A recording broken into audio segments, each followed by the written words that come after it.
بسم اللہ الرحمن الرحیم۔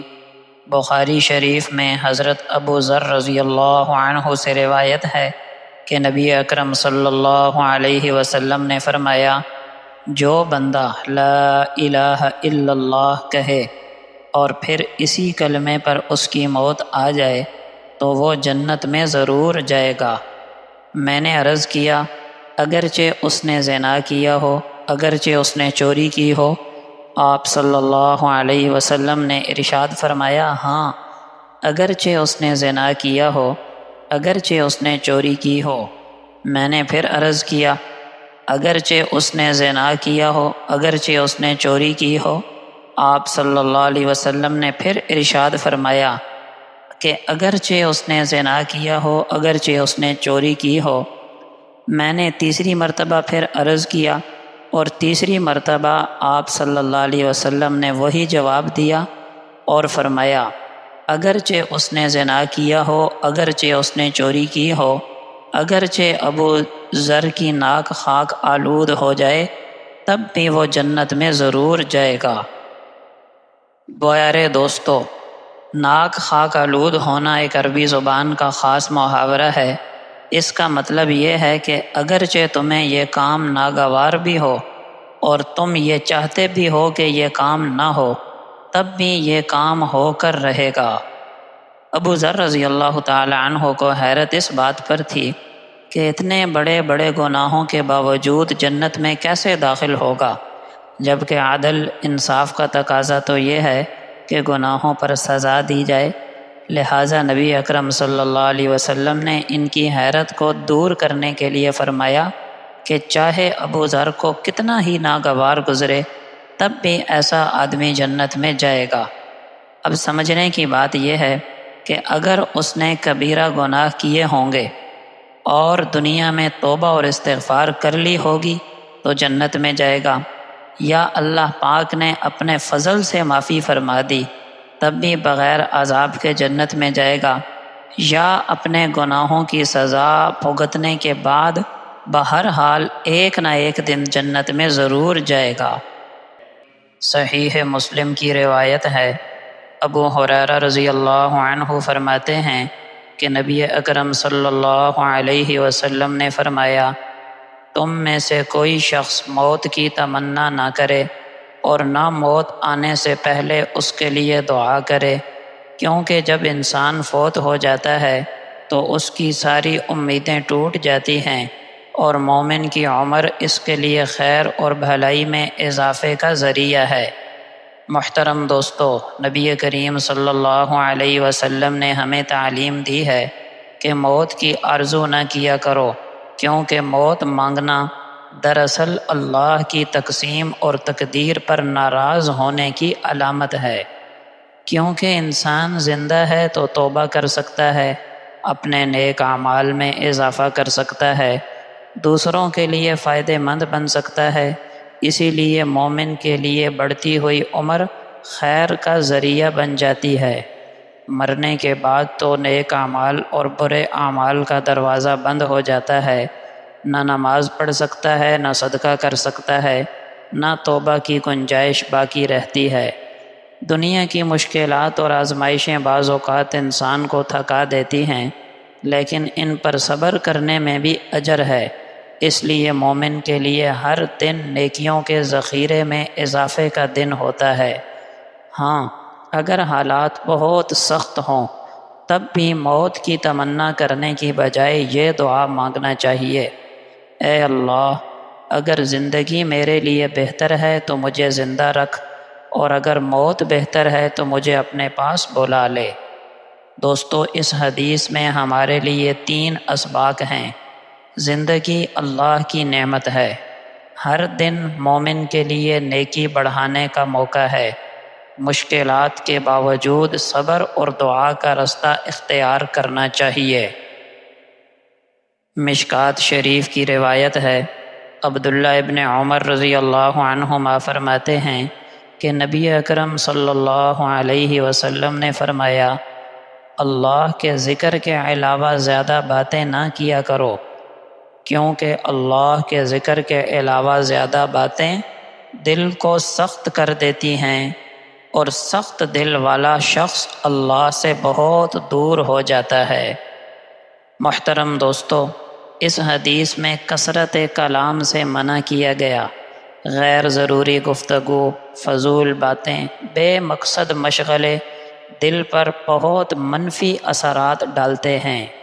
جب دل سخت ہو جائے تو آنکھوں سے آنسو نہیں نکلتے، دل کو نرمی نصیب نہیں ہوتی، نیکیوں کی طرف رغبت باقی نہیں رہتی، عبادات کی حلاوت ختم ہو جاتی ہے۔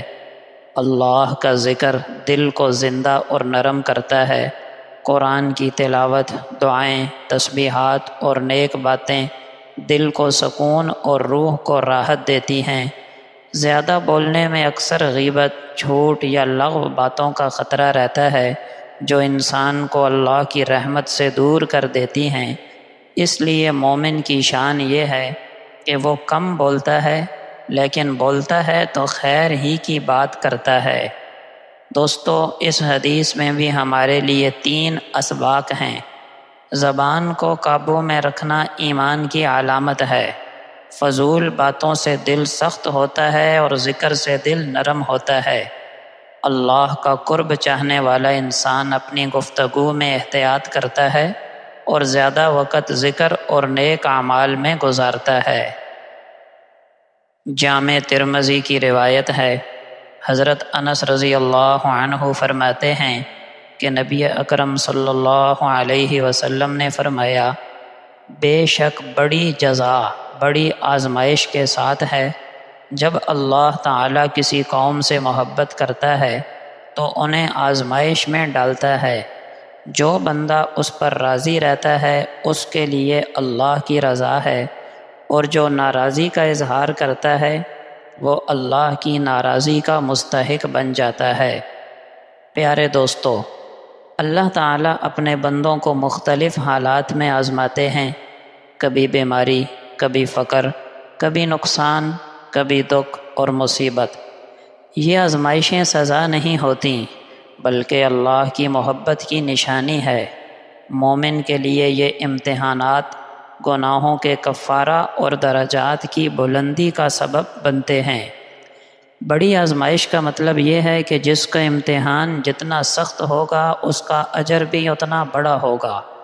اگر بندہ صبر اور رضا کا مظاہرہ کرے تو اللہ اس سے راضی ہو جاتا ہے اور اسے عظیم بدلہ عطا کرتا ہے، لیکن اگر بندہ شکوہ اور ناراضی کرے تو یہ اللہ کی ناراضی کو دعوت دیتا ہے، اور یوں آزمائش اس کے لیے مزید سختی بن جاتی ہے۔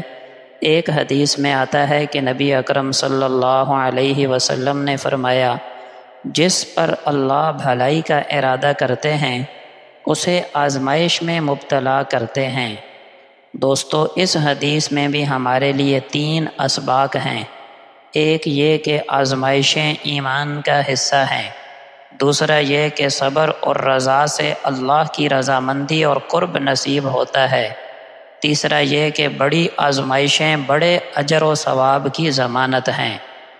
ابو ہریرہ رضی اللہ عنہ فرماتے ہیں کہ رسول اللہ صلی اللہ علیہ وسلم نے فرمایا، جب کوئی بندہ دل کے اخلاص کے ساتھ لا الہ الا اللہ کہتا ہے تو اس کلمہ کے لیے یقینی طور پر آسمان کے دروازے کھول دیے جاتے ہیں، یہاں تک کہ یہ کلمہ سیدھا عرش تک پہنچتا ہے، یعنی فوراً قبول ہوتا ہے، بشرط یہ کہ کلمہ کہنے والا کبیرہ گناہوں سے بچتا ہو۔ اخلاص کے ساتھ کہنے کا مطلب یہ ہے کہ ریا اور نفاق نہ ہو، اور کبیرہ گناہوں سے بچنے کی جو شرط لگائی گئی یہ اس لیے ہے تاکہ کلمہ جلدی قبول ہو۔ اگر کوئی شخص کبیرہ گناہوں کے ساتھ بھی کہے تب بھی نفع اور ثواب سے اس وقت بھی خالی نہیں ہے، اگرچہ مکمل برکتیں حاصل نہ ہوں گی لیکن نفع سے محروم بھی نہ رہے گا۔ نبی اکرم صلی اللہ علیہ وسلم نے فرمایا، کیا میں تمہیں تمہارے اعمال میں سب سے بہتر عمل نہ بتاؤں، اور وہ عمل جو تمہارے رب کے نزدیک سب سے زیادہ پاکیزہ ہے؟ اور وہ عمل جو تمہارے درجات کو سب سے زیادہ بلند کرنے والا ہے، اور وہ عمل جو تمہارے لیے سونا اور چاندی خرچ کرنے سے بھی بہتر ہے، اور وہ عمل جو اس سے بھی بہتر ہے کہ تم اپنے دشمن سے ملو پھر تم ان کی گردنیں مارو اور وہ تمہاری۔ صحابہ کرام نے عرض کیا، جی ہاں یا رسول اللہ، ضرور بتائیے۔ آپ صلی اللہ علیہ وسلم نے فرمایا، اللہ کا ذکر۔ دوستو، اس حدیث کا یہ مطلب نہیں کہ باقی اعمال کی اہمیت کم ہے، بلکہ یہ مطلب ہے کہ ذکر تمام اعمال کی روح ہے۔ ذکر دل کو زندہ رکھتا ہے، ایمان کو تازہ کرتا ہے اور بندے کو اللہ کے قریب کر دیتا ہے۔ حضرت عبداللہ ابن بصر رضی اللہ عنہ روایت کرتے ہیں، ایک شخص نے عرض کیا، یا رسول اللہ، اسلام کے احکام میرے لیے بہت زیادہ ہو گئے ہیں، مجھے کوئی ایک عمل ایسا بتا دیجئے جس پر میں مضبوطی سے قائم رہوں۔ تو آپ صلی اللہ علیہ وسلم نے فرمایا، تمہاری زبان ہمیشہ اللہ کے ذکر سے تر رہے۔ یہ روایت سنن ابن ماجہ میں موجود ہے۔ پیارے دوستو، اگر کوئی شخص نوافل یا دیگر مستحبات میں کمی محسوس کرے تو ذکر الہی سے اس کمی کو پورا کر سکتا ہے۔ ذکر ہر وقت ممکن ہے، چلتے پھرتے، کام کرتے ہوئے، حتیٰ کہ دل ہی دل میں۔ یہ عمل ایمان کو تازہ رکھتا ہے اور غفلت سے بچاتا ہے۔ نبی اکرم صلی اللہ علیہ وسلم نے فرمایا، دنیا میں ایسے رہو جیسے اجنبی یا مسافر، یعنی مسلمان کو چاہیے کہ دنیا میں دل نہ لگائے بلکہ آخرت کی تیاری کرے۔ جیسے مسافر رستے میں تھوڑی دیر آرام کرتا ہے اور پھر اپنی منزل کی طرف چل پڑتا ہے، اس کی نظر راستے کے مناظر پر نہیں، اپنی منزل پر ہوتی ہے، ایسے ہی ایک مسلمان دنیا میں وقت گزارتا ہے، وہ دنیا کی رنگینیوں سے دل نہیں لگاتا بلکہ اس کی نظر اپنے اصلی وطن یعنی آخرت پر ہوتی ہے۔ اللہ پاک ہمیں ان احادیث مبارکہ سے اپنے دلوں کو روشن کرنے اور اپنی زندگیوں کا صحیح رخ متعین کرنے کی توفیق عطا فرمائیں، آمین۔